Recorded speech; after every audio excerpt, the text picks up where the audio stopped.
Fala galera, belezinha? Espero que estejam todos bem por aí.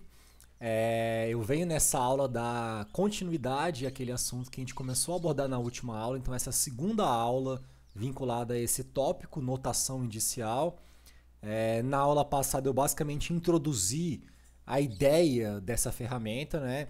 Tentei deixar bem claro assim a importância de você dar atenção a essa ferramenta como uma ferramenta emancipatória do seu processo cognitivo como cientista, engenheiro, físico, matemático, enfim, para que você consiga deduzir equações que estejam vinculadas à descrição de fenômenos físicos que geralmente são descritos numa linguagem de campo usando fundamentos de álgebra e cálculo tensorial. Tá? Então, assim, a notação indicial, muito mais do que uma forma compacta de você expressar vetores e tensores, é uma ferramenta de realização de operações matemáticas que vai ser muito importante, principalmente na mecânica dos fluidos. Né?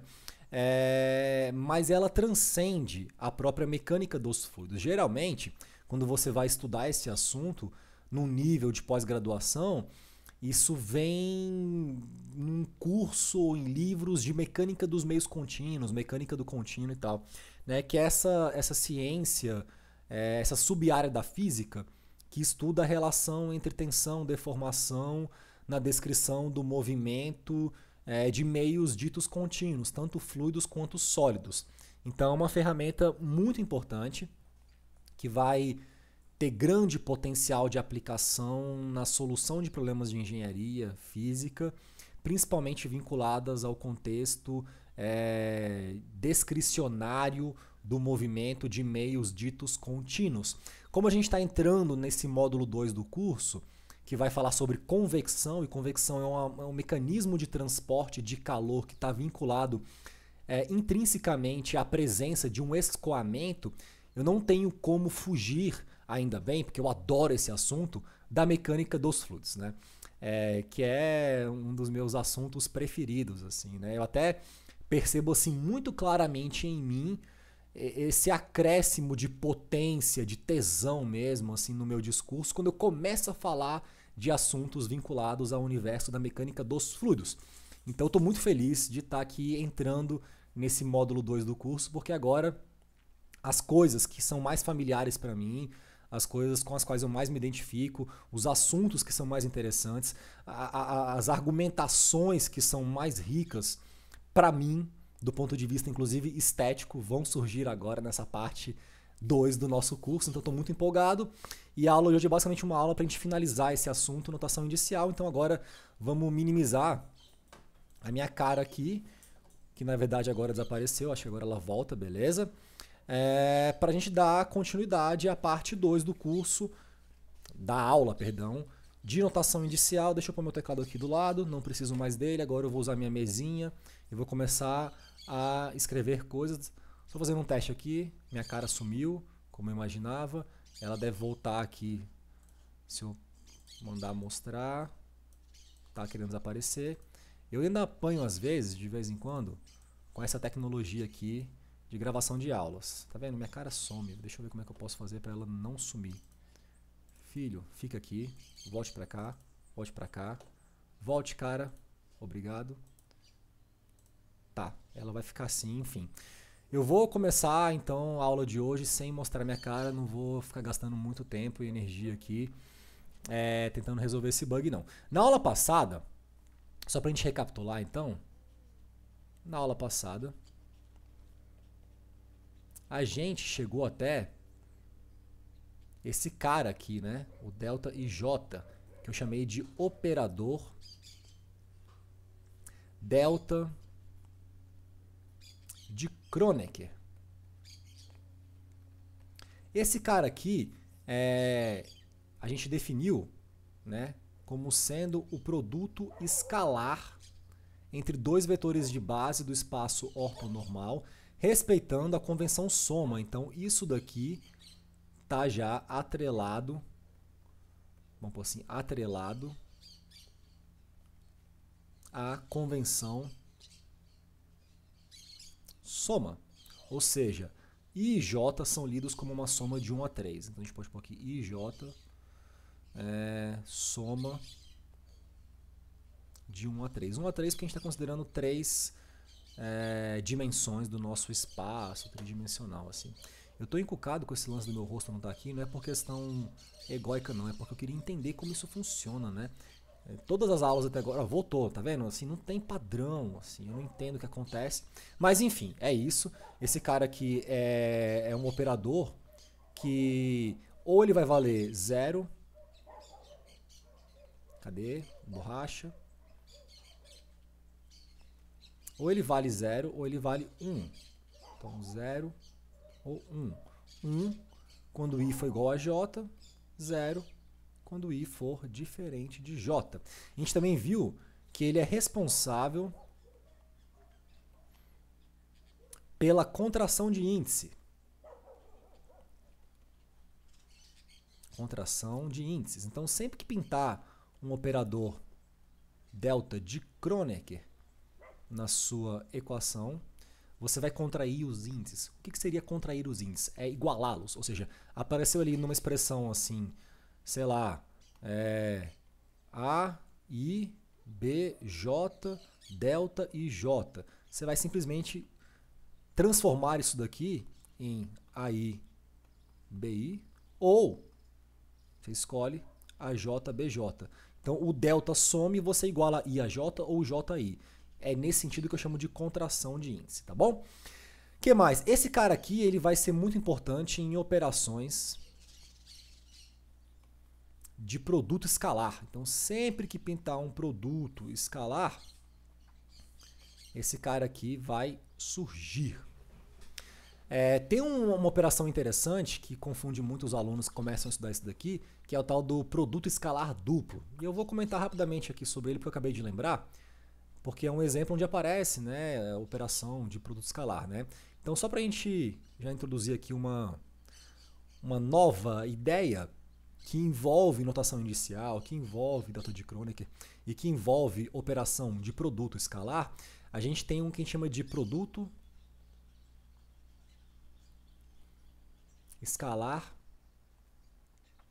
duplo, que seria o tal do dot-dot. Então, o que seria isso daqui?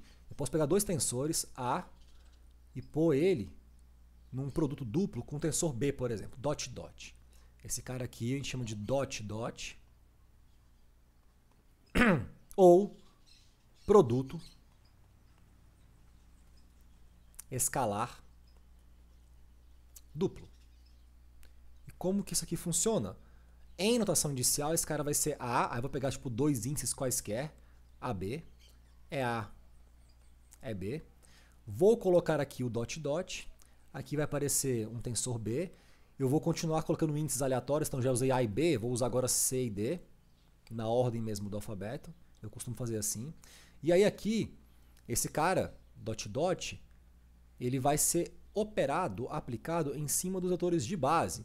Então esse aqui vai ser A, AB, B, CD, e aqui eu vou ter A, é B, que a gente chama isso de produto diático, esse é A, é B, escalar é C, é D.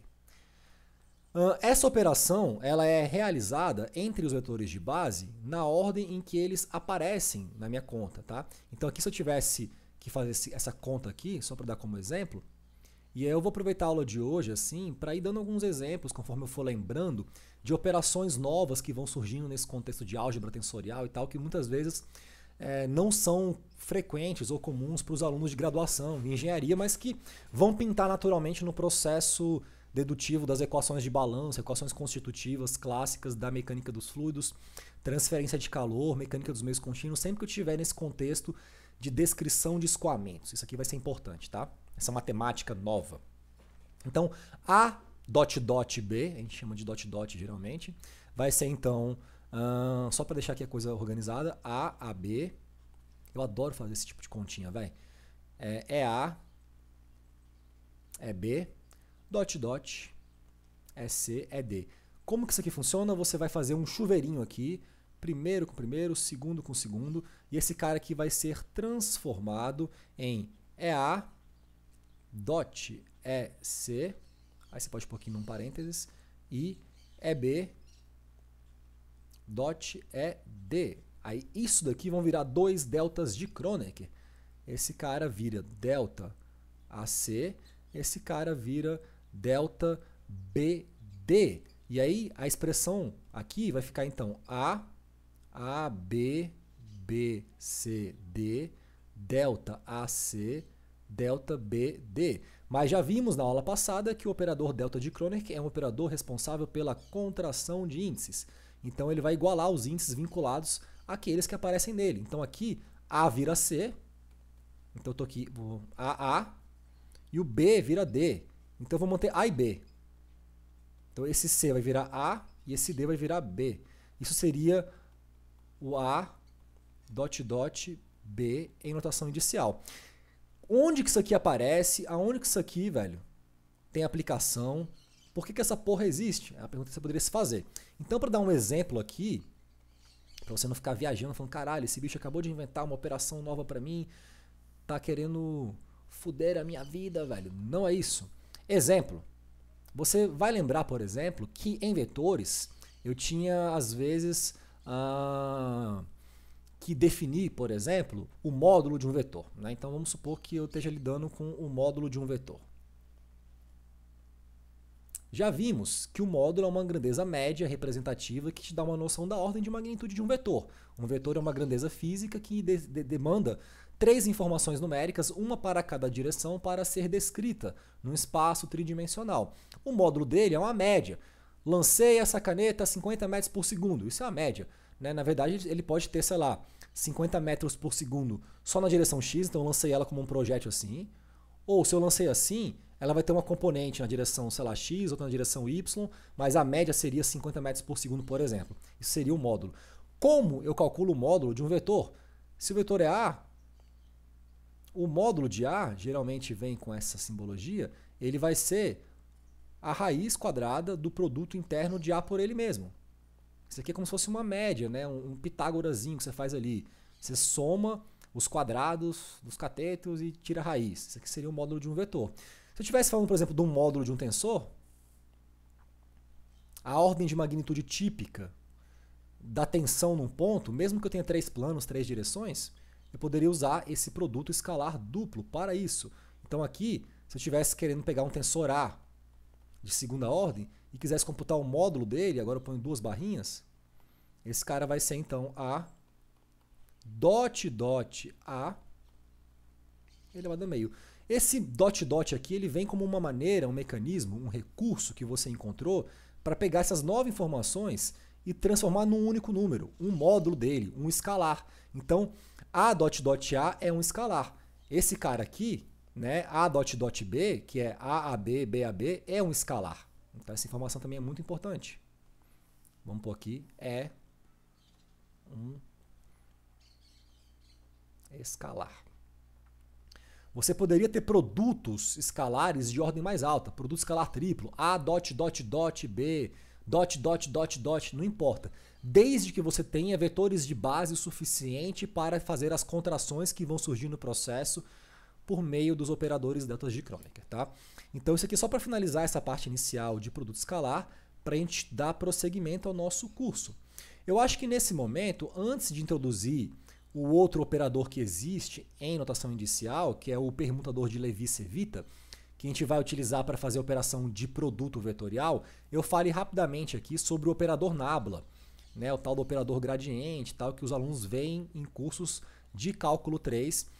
E eu vou usar esse operador nabla para falar de divergente, gradiente, laplaciano, rotacional, e já introduzir essa necessidade da gente ter um operador específico em notação indicial para realizar operações de produto vetorial. Tá? Então, falemos aqui rapidamente sobre o operador nabla, porque esse cara vai pintar com muita frequência daqui para frente, quando a gente vai falando das equações de balanço da hidrodinâmica clássica. Então, o nabla, vocês viram já no cálculo 3, esse cara aqui é um operador vetorial, ou seja, é um vetor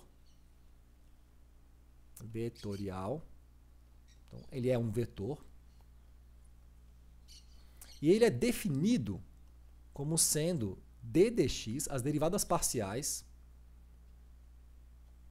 com relação às direções do espaço tridimensional. Esse aqui é o operador nabla em coordenadas cartesianas. Ele poderia também ser definido em outros sistemas de coordenadas, como cilíndricas, esféricas, etc. É um vetorzinho. E em notação indicial,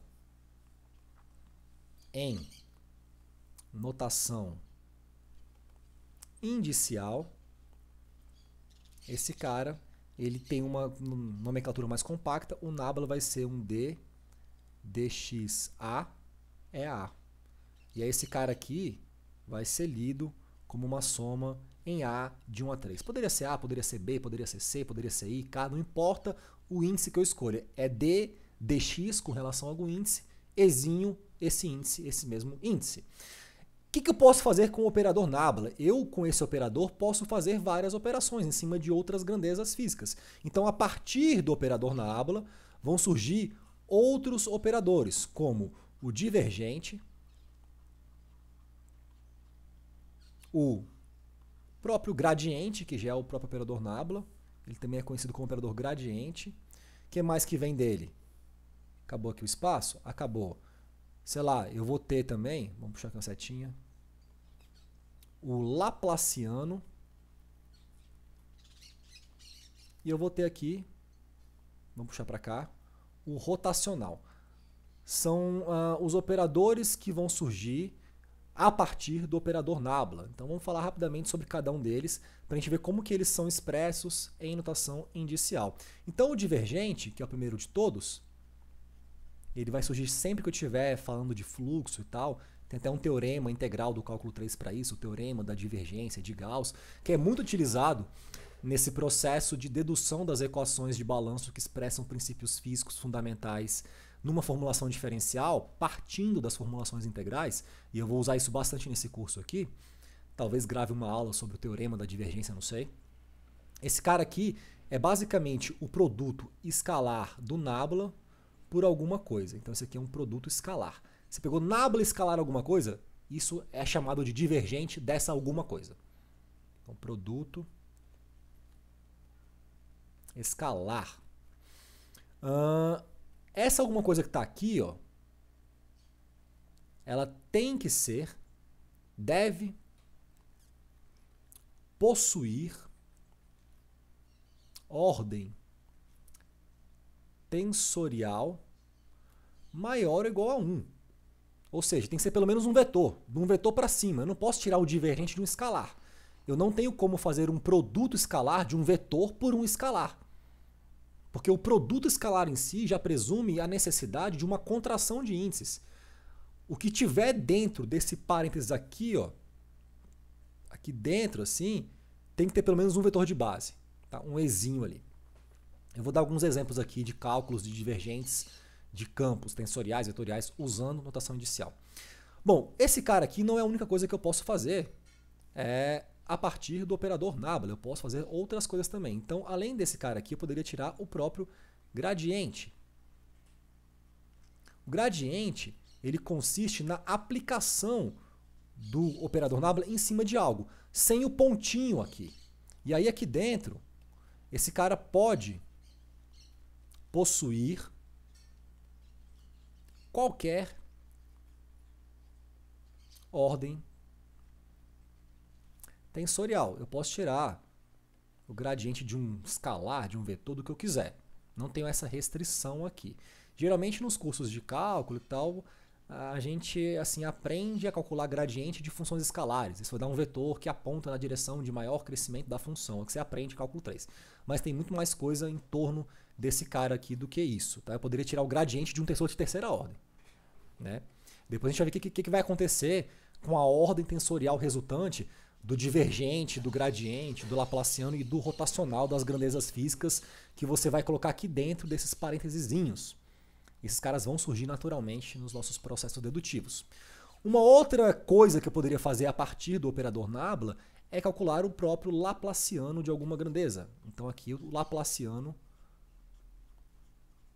é outro operador que pode ser calculado utilizado a partir do operador nábula. O laplaciano de alguma coisa é o divergente do gradiente dessa alguma coisa. É o div do grade, né? Que também tem essa simbologia de laplaciano. Esse cara aqui, ó, ele é um operador escalar. Por que ele é um operador escalar? Porque ele é, por definição, o produto escalar entre dois vetores. Então, A escalar B, se A e B forem vetores, o resultado dessa operação é um escalar. Então, nábula escalar nábula é um escalar. O laplaciano é um operador escalar, não é um operador vetorial. Perfeito? Em notação indicial, vou chamar de NI, esse cara aqui vai ser D2, DX2, Azinho, por exemplo. DXA, alguma coisa assim. Né? Como eu tinha aqui o operador nábula, DDXA, isso aqui seria uma derivada segunda, o laplaciano, em notação indicial. E, finalmente, a última coisa que eu posso fazer com esse cara é determinar o rotacional de algo. Então, rotacional também é algo que pode ser feito usando o operador nábula, e ele vai ser nábula vetorial alguma coisa. É o produto vetorial do nábula por alguma coisa. Então aqui eu posso puxar produto vetorial. Então definir aqui aquilo que eu posso fazer com o operador nábula. Por enquanto não vou dar exemplo físico, vou apenas definir aqui e vou focar nesse último cara aqui, no rotacional, para introduzir para vocês a ideia do permutador de Levi-Cevita. Tá? Então vou dar um exemplo aqui de como é que eu poderia calcular o rotacional de um campo vetorial qualquer. Então, exemplo, determinando o rotacional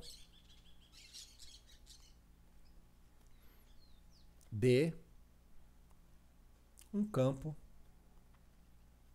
vetorial que eu vou chamar de, sei lá, A qualquer. A forma que a gente aprendeu até agora de fazer isso, nos nossos cursos de cálculo e tal, é o seguinte. Você vai pegar aqui, vamos pôr de rosa para mudar a cor. O hot de A vai ser igual. Você vai montar aquela matriz dos determinantes, né, onde você tem aqui é x, aqui é y, aqui é z. Fechar esse cara aqui e calcular esse produto vetorial do nábula, que tem componentes ddx, aqui dy e aqui dz. Aqui você vai colocar o vetor A, as componentes ax, ay e az.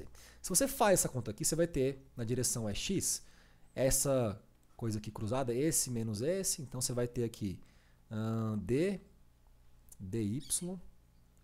de az menos ddz de ay, isso aqui na direção é x, mais, esse cara aqui é y, você vai pegar esse daqui, ddz, pá, menos esse daqui, né? Muda a ordem. Vai ficar um monte de rabisco aqui, foda-se, é isso. Então aqui na direção é y eu vou ter dz de ax menos dx de az, na direção é y. E na direção EZ você vai ter ddx de ay menos ddy de ax. Então, ddx de ay menos ddy de ax, direção EZ. Isso aqui é a forma que a gente aprendeu e tal, de calcular o rotacional de um campo vetorial qualquer, usando essa operação que a gente chama de mnemônica, de montar determinantes e tal, e organizar isso daqui. Para eu introduzir como que a gente faria isso em notação indicial, eu vou chamar esse x, y, z de 1, 2 e 3, tá? Para a gente poder usar essas coisas de índice, de convenção soma, etc. Então aqui, ó, chamando ax de A1, AY de A2, AZ de A3 e x1, perdão, x de x1 y de x2, vou usar tudo x agora, 1, 2 e 3, e z de x3, eu poderia também falar, organizar o meu hot de A da seguinte maneira. Vamos pôr aqui agora uma cor azul. Hot de A vai ser igual a dA3 dx2 menos dA2 dx3 é 1 mais dA1 dx3 menos dA3 dx1 é 2, mais dA2 dx1 menos dA1 dx2 é 3. Então, vou circular isso daqui. Essa é uma expressão importante. Esse tipo de aula cansa a mão, você fica escrevendo muita coisa assim. Confesso que cansa talvez até mais nessa mesinha do que no quadro, porque aqui os movimentos são muito curtos. No quadro você tem mais espaço, mexe mais o braço. Enfim, foda-se, cansa, é isso. Deixa eu colocar aqui essa expressão que vai ser muito importante. Eu quero voltar nela em algum momento. Eu vou até dar um número para ela. Nem sei se eu vou usar esse número, mas eu vou dar aqui. Vai ser a equação 1. Perfeito? Então isso aqui a gente viu que é o rotacional de um campo vetorial. Estamos aqui na parte de tentar buscar uma ferramenta para que a gente consiga fazer essa operação em notação indicial. E a ferramenta que vai surgir vai ganhar o nome de permutador de Levi-Civita. Então agora vamos introduzir essa ferramenta, introduzir esse permutador chamado permutador de Levi-Civita. E esse cara ele vai ser introduzido a partir de uma definição. E essa definição ela vai ser apresentada através de um desenhozinho aqui. Vou desenhar 1, 2 e 3, ou I, J e K. E vou fazer aqui umas setinhas para representar um movimento em sentido horário aqui. Sentido do relógio. Né? E aí, a partir disso, eu vou definir esse operador que vai ser chamado de epsilon de I, JK. E esse cara ele vai poder ter tipo 3 valores. Ou ele vai valer 1, ou ele vai valer menos 1, ou ele vai valer 0. Ele valerá 1 quando as permutações forem realizadas em sentido horário. Por enquanto, vocês estão falando que porra de permutação é essa? O que esse cara está falando? Mas eu prometo que daqui a pouquinho isso aqui vai ficar mais claro e vocês vão ver como essa ideia maluca, que no fundo é algorítmica, vai estar relacionada a uma ferramenta que eu vou utilizar aqui para poder viabilizar a execução, a realização de operações de produto vetorial em notação indicial. Então ele vai valer menos 1 quando o sentido das minhas permutações for anti-horário, e ele valerá 0 quando eu estiver lidando com índices repetidos. Beleza, por enquanto é só isso. Eu vou ter lá epsilon IJK, então eu vou desenhar IJK, isso aqui vai valer 1 quando eu tiver esses índices sendo organizados no sentido horário, menos 1 anti-horário e 0 se for IJJ ou IKK, se tiver índice repetido. Ou seja, epsilon IJK seria igual a menos epsilon de K e J. Se eu inverter a ordem aqui dos índices num sentido assim, eu inverto o sinal. E se eu repito o índice, esse cara aqui é 0. Então, para dar um exemplo de como esse cara vai estar vinculado, atrelado à realização de operações de produto vetorial, vamos fazer o seguinte. Considere a expansão da seguinte expressão.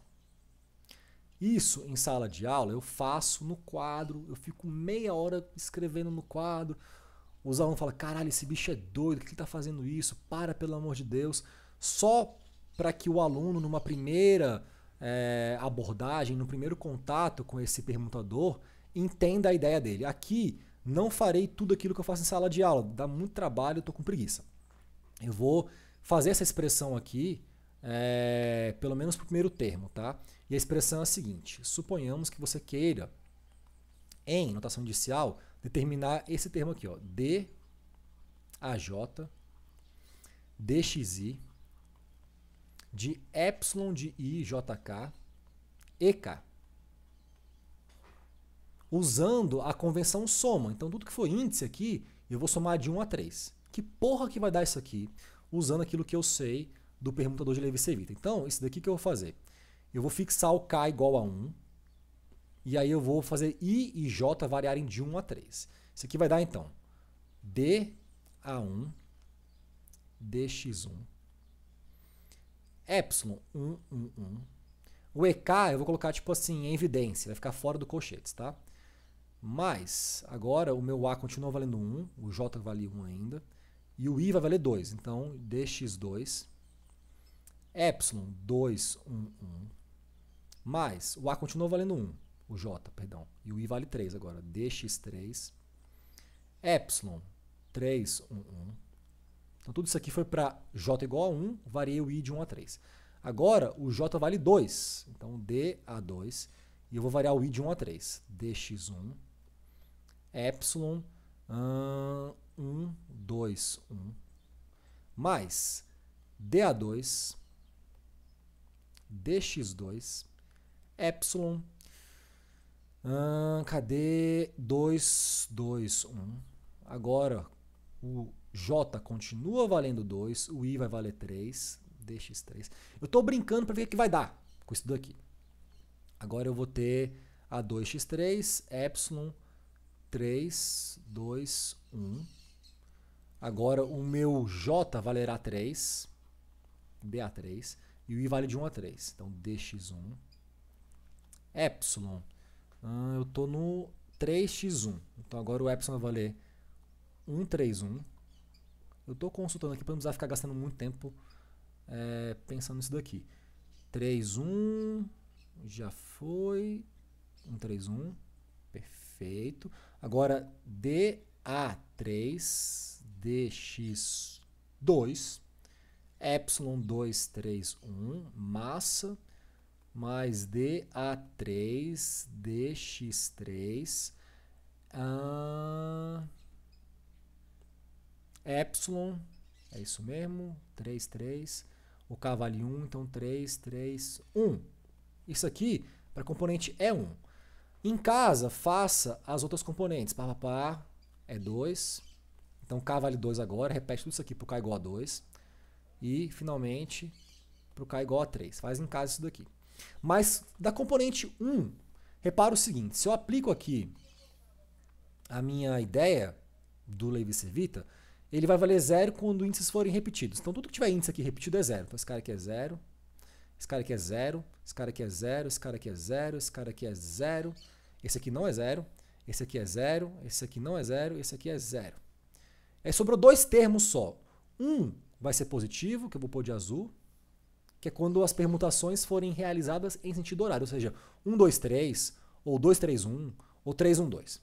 Aqui aparece 3, 2, 1, tá vendo? Aqui, 3, 2, 1, se eu andar para cá, eu estaria andando nesse sentido aqui, ó, 3, 2, 1. Anti-horário. Então, esse aqui é negativo. Então, esse cara aqui seria menos 1.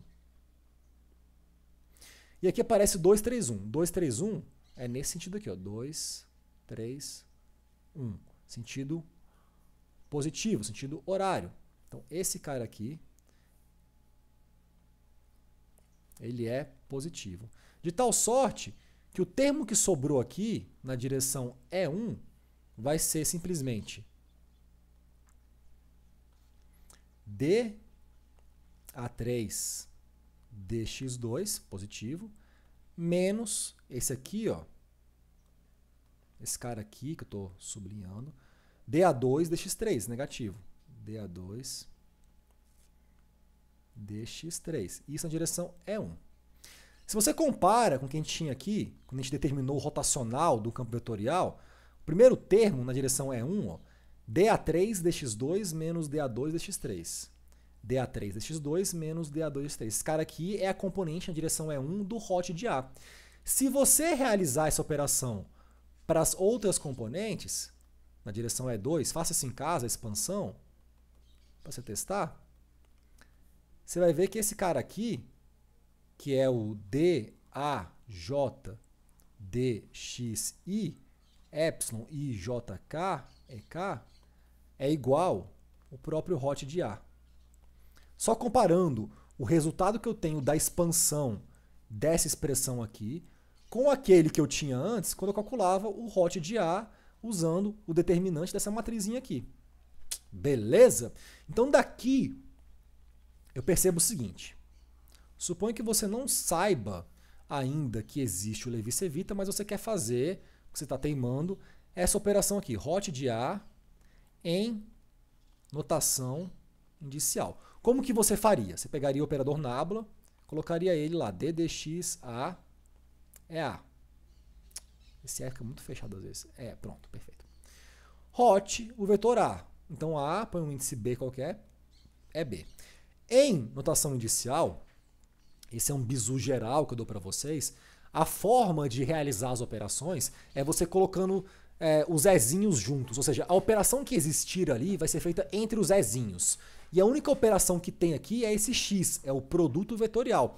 Então, eu vou derivar com relação ao espaço esse A, que é um campo vetorial a princípio, D, AB, DXA, e fazer a operação que tem para ser feita, que é produto vetorial, entre os vetores de base. É A, é B. Perfeito? Isso é o hot de A. Agora, eu já vi que o hot de A também é igual a esse cara aqui, ó. Então, esse cara aqui, ó, que eu puxo setinha, esse cara aqui, setinha, tem que ser igual a esse cara aqui. Porque eles representam a mesma operação, produto vetorial do nabla por um vetor A qualquer. Agora, aqui, os índices estão B, A, e aqui está I e J, então eu vou compatibilizar os índices. O índice do A eu vou chamar de J, o do X de I, nessa expressão aqui. Então, esse cara aqui seria igual a D, A, J, D, X, I. E aqui era EA vetorial EB, vai ser EI vetorial EJ. E esses caras são iguais. Então, o que eu tenho é que DAJ, DXI, epsilon de IJK, EK, é igual a DAJ, DXI, EI vetorial EJ. Da onde eu posso concluir que EI vetorial EJ vai ser igual a epsilon de IJK e K. E acabou. E é isso. Ou seja, sempre que eu tiver uma operação de produto vetorial na minha conta, vai aparecer um vetor de base vetorial, outro vetor de base. Então, EI vetorial EJ. Você já aprendeu pela regra da mão direita que se tiver, por exemplo, um vetor aqui, EI, e aqui um vetor EJ, o produto vetorial entre esse cara, I vezes J, vai dar um cara na direção que não é nem de I e nem de J, mas na direção K. Então, nada mais natural de que EI vetorial EJ seja alguma coisa numa direção K. Essa alguma coisa é o próprio permutador de Levi-Cevita. Então, é assim que a gente faz operação em notação indicial. Para a coisa não ficar muito abstrata, eu vou me permitir agora, nessa aula, no final da aula de hoje ainda, dar alguns exemplozinhos de como a gente pode fazer algumas continhas em notação indicial para vocês entenderem um pouquinho mais sobre essa ferramenta, tá? Então, alguns exemplos. Vamos pôr aqui. Exemplos.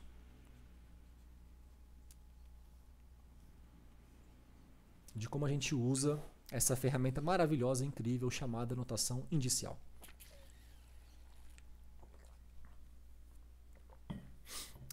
Considere então aqui que eu queira calcular, por exemplo, vou pegar meio que aleatoriamente aqui. Eu tenho várias listinhas aqui de exemplo, vou pegar um aleatoriamente aqui. Suponha que eu quero calcular, só para a gente quebrar um pouquinho o gelo, sei lá, o divergente de um tensor. Como é que isso aqui seria feito em notação indicial? O que isso aqui vai dar? Né? Primeira pergunta, né? O divergente de um tensor de segunda ordem, ele é o quê? Ele é um vetor? Ele é um tensor de segunda ordem? Ele é um escalar? O que ele é? Qual é a ordem tensorial do divergente de um tensor de segunda ordem? É uma pergunta legal. Quem vai responder para mim isso vai ser a própria operação em notação indicial. Isso seria igual a um d dxa, é A, que é a forma de representação do operador nabla em notação indicial, escalar o tensor A, de segunda ordem, então dois índices, B e C, sei lá. É B, é C. A operação é feita, né, sempre entre os vetores de base, então você coloca para dentro da derivada aquela grandeza. A princípio esse cara pode ser um campo, ou seja, pode variar no espaço e no tempo. Então você vai tratar como se ele fosse um campo mesmo. Coloca dentro da derivada. E aí, na ordem que esses vetores de base aparecem, você vai repeti-los, só que agora destacando a operação que está sendo feita entre eles, que é A, escalar é B, é C. Essa operação é feita nessa ordem, A, escalar é B, é delta de Kronecker AB. Esse cara é responsável pela contração de índice, o que é A vira B, o que é B vira A, tanto faz. Esse cara fica então DABC, DXB. Chamei esse A de B, porque é o que o delta faz. É C. Sobrou quantos vetores de base? 1. Então esse cara aqui é um vetor. Ou seja, ou tensor de primeira ordem. Então, o divergente de alguma coisa vai dar como resultado uma grandeza física que vai estar uma ordem tensorial abaixo dessa alguma coisa. O divergente de um vetor é um escalar, o divergente de um tensor de segunda ordem é um vetor, o divergente de um tensor de terceira ordem é um tensor de segunda ordem, ele baixa. Por que ele baixa a ordem tensorial? Porque no divergente vai estar envolvido ali um produto escalar, que vai necessariamente levar ao surgimento de um delta de Kronecker, que é um operador de contração, então ele vai diminuir aquela ordem. Tá? Isso aqui seria um vetor resultante do divergente de um tensor qualquer, por exemplo. Então se eu quisesse determinar, por exemplo, o rotacional de um tensor, isso é possível? Isso é possível. O que você vai fazer? dxa é A, vetorial, tensor, ABC é B, é C. Esse cara vai ser a mesma coisa, DABC, dxa, agora é A, vetorial é B, e aqui é C. Agora aqui, em vez de pintar um delta de Kronecker, vai pintar o quê? Aquilo que eu acabei de ensinar, um Levi-Cevita. Ó, é I, vetorial é J, é epsilon de JK é K. Então aqui eu tenho A, vetorial é B, vai ser epsilon de A, B. Sei lá, já usei C, então D é D. Esse cara então vai ser o seguinte, D, ABC, dxa, epsilon, ABD, na ordem que aparece, é D, é C. Em casa, faz o teste, monta esse cara aqui, faz a expansão de índice, né?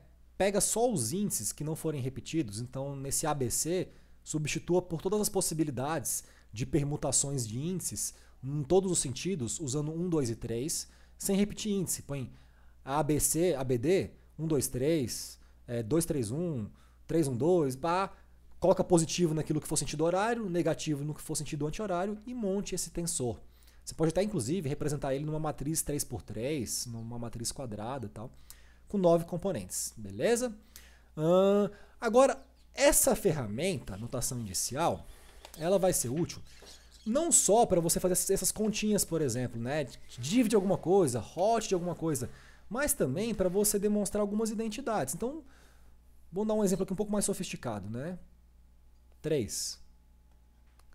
Vamos calcular, por exemplo, o que seria o divergente. Sei lá, de A e identidade. Esse aqui é um cara escalar. Esse cara aqui é o tensor identidade. O tensor esse aqui é um T, identidade.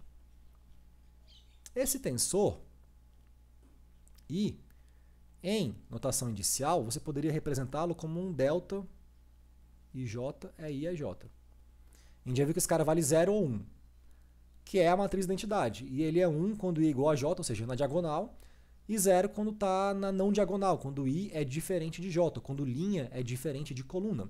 Então, o divergente de AI, e esse cara aparece naturalmente, né, na mecânica dos fluidos, esse tipo de conta, o que ele seria? D dxa é A, escalar, um campo escalar A, delta, vamos pôr aqui B e C, é B, é C. Esse cara, a única coisa aqui dentro que varia com relação ao espaço é o próprio A, porque ele pode ser um campo, a princípio, um campo escalar, um campo de temperatura, enfim, varia no espaço. E aí, isso aqui seria dA, dxa, e aí esse pontinho aqui vai estar associado às operações entre os vetores de base, isso é muito importante. Então aqui você vai ter A, escalar é B, e aqui é C. Esse cara, já vimos que ele é um delta de AB. Isso vai ser, então, D, A, D. O que é A vira B... Ah, calma aí, faltou aqui eu copiar esse delta BC, né? Opa, delta BC é C, perdão. Então aqui eu vou repetir para ficar organizado, D dxa. Aqui eu vou ter delta AB, delta BC é C. Então aqui, ó, o que é A vira B e o que é B vira C. Então eu poderia falar que o que é A vira C. É aquelas coisas de lógica, né? Se 1 é igual a 2 e 2 é igual a 3, então 1 é igual a 3. É um pouco como a lei zero da termodinâmica, né? Depois pesquisem sobre essa lei para vocês entenderem a minha analogia aqui. Vou deixar em aberto aqui esse mistério. Mas a lei zero é basicamente isso daqui, tá? Enfim. Então aqui o que é A vira C? Eu vou simplesmente igualar o índice. Então vou pôr dA, dxa e A. E aí isso daqui, ó, é igual ao próprio gradiente de A, né? Porque o d dxa é A, é o operador nábula.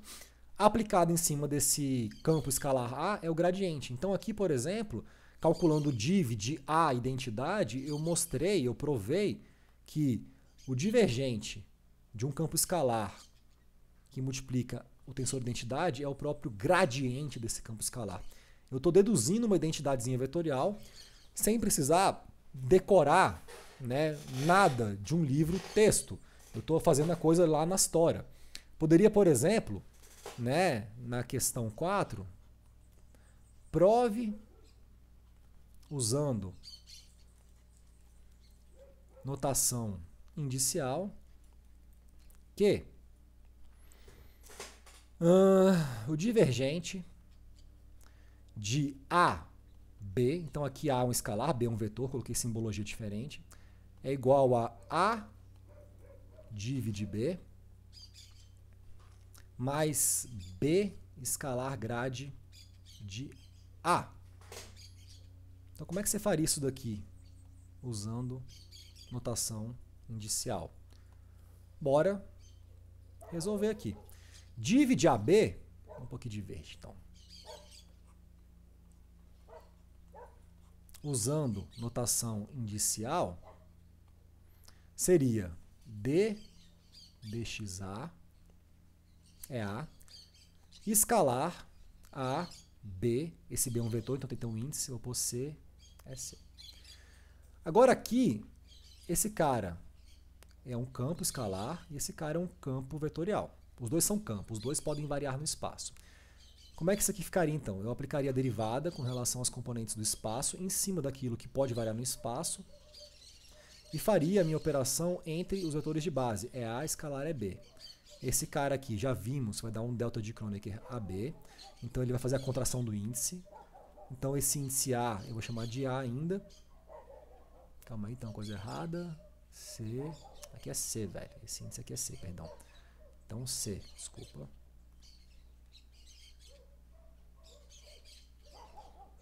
Então é C, C. Pronto. O que é A vira C. Então aqui eu vou manter A, B, A. Sumir, velho, com o vetor de base, ele virou um vetor de Kronecker. E aqui eu vou aplicar uma regra do produto. Então esse cara vai ficar, vamos pôr assim, A dBA dxa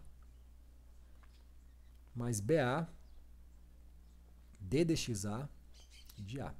A conta acabou. Agora a questão é pegar isso daqui e a pergunta é como retornar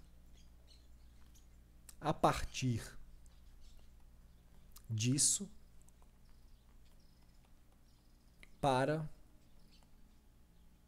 a notação de Gibbs.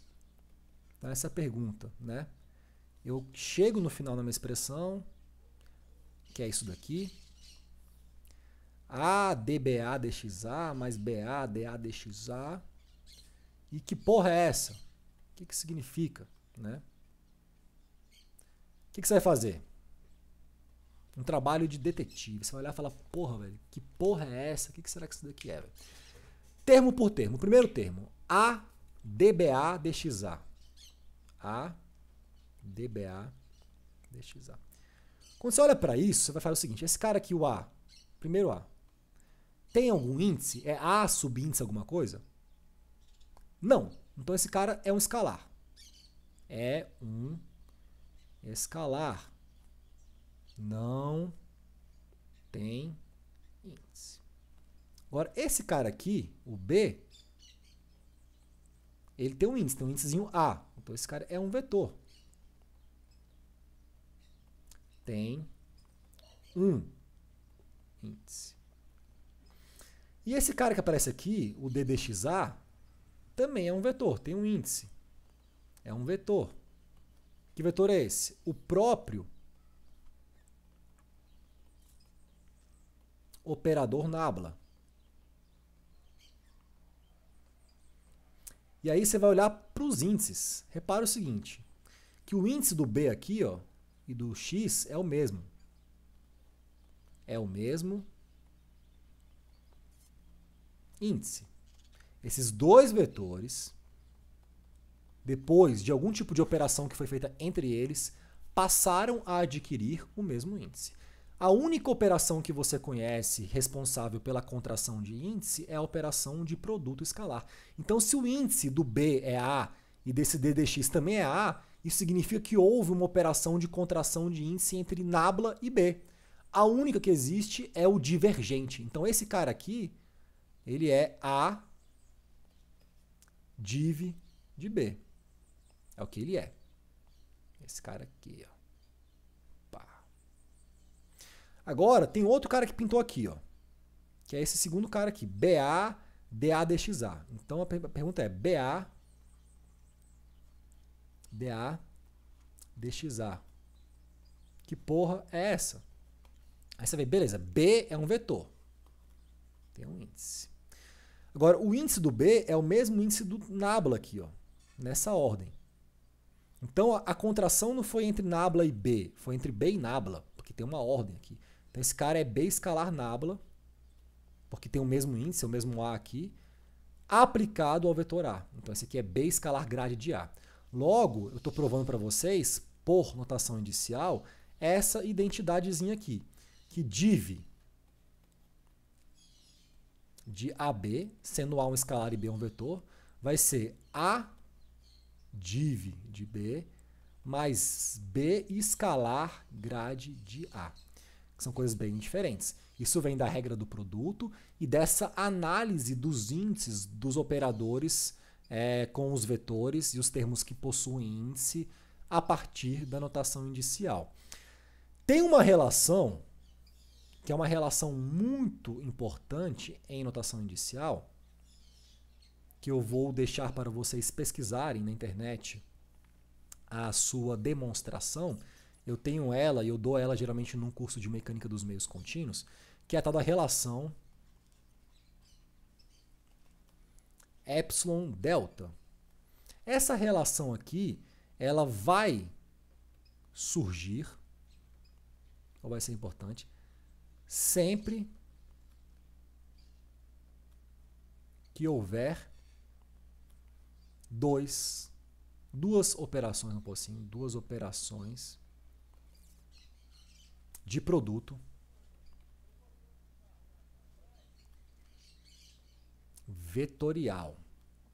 E aí, ela vai dizer o seguinte,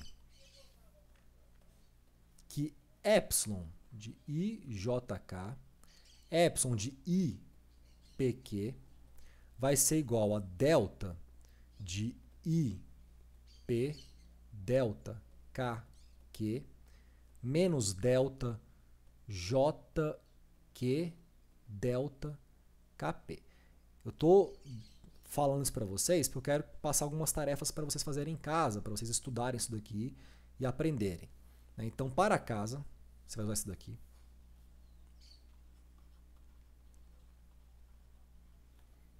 Primeira coisa, vou chamar de 2 isso daqui, tá? Demonstrar a relação epsilon delta em 2. Demonstrar isso daqui. Se vira, dá um jeito, estuda. Vai ser legal, velho. E 2. Não vai caber aqui, eu ponho aqui. Utilizar a relação epsilon delta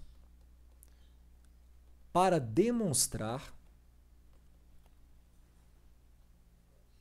vamos pôr assim, a partir de notação indicial, a seguinte identidade vetorial. E a identidade é a seguinte, eu quero que você prove, usando notação indicial, isso vai dar um trabalhinho, que A escalar grade de A, mas tem que ser usando notação indicial, tá? Para você treinar isso daqui. Isso aqui vai ser igual a 1/2 do grade, de A escalar A, menos A vetorial hot de A. Eu estou pedindo isso para vocês, não é assim à toa porque eu sou louco, não é isso não. É porque essa identidade, essa relação, ela vai pintar nesse curso, ela pinta naturalmente, em qualquer tipo de curso de mecânica dos fluidos, para você deduzir algumas equações, princípios ou teoremas fundamentais, como a equação de Bernoulli, a equação de dinâmica de vorticidade. É uma identidade clássica para quem trabalha com mecânica dos meios contínuos, mecânica dos fluidos, e ela vem a partir do uso da relação epsilon delta aliada às ferramentas que eu ensinei para vocês de notação indicial. Então, até esse momento, pessoal, vocês já sabem, já têm condição de fazer conta usando notação indicial. Tirar divergente de tensor, gradiente, rotacional, laplaciano, seja lá o que for. Já tem as bases. Agora eu acho que é importante que vocês treinem um pouquinho isso daí. Eu vou encerrar por aqui o assunto notação indicial e eu vou utilizá-lo naturalmente como uma ferramenta em aulas subsequentes, sempre que eu precisar de um processo dedutivo que use argumentos de álgebra ou cálculo tensorial para deduzir equações que descrevem problemas físicos de convecção de calor dentro de um contexto da mecânica dos fluidos. Belezinha? Então é isso, espero que tenham curtido o assunto da aula de hoje e a gente se vê numa próxima aula. Um beijo no coração de vocês e até mais.